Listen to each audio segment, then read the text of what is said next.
संत शिरोमणी श्री ज्ञानेश्वर महाराज विरचित हरिपाठ अभंग चौथा।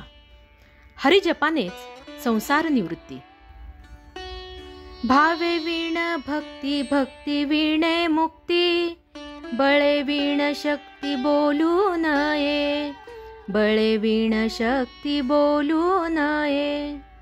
कैसे निदैवत प्रसन्न त्वरित, उगारा हे निवांत शिणसी वाया, उगारा हे निवांत शिणसी वाया।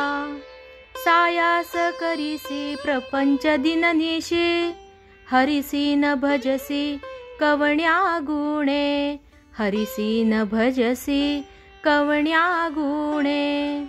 ज्ञानदेव म्हणे हरिजप करणे, तुटेल धरणे प्रपंचाचे, तुटेल धरणे प्रपंचाचे। भावार्थ, भाव नसताना भक्ती आहे असे म्हणणे व्यर्थ आहे आणि भक्तीशिवाय मुक्ती मिळणे कठीण आहे। अंगात बळ नसताना शक्ती आहे असे म्हणण्यासारखेच ते आहे। देवता लागलीच प्रसन्न कशा होतील म्हणून उगीच का कष्टी होतोस? शांतपणे स्वस्थ राहा ना। रात्रंदिवस मोठे कष्ट सहन करून प्रपंच करतोस, त्याऐवजी हरीला का नाही भजत? श्री ज्ञानदेव म्हणतात, हरिजप करशील तर प्रपंचाचे बंधन तुटणार आहे, एरवी नाही।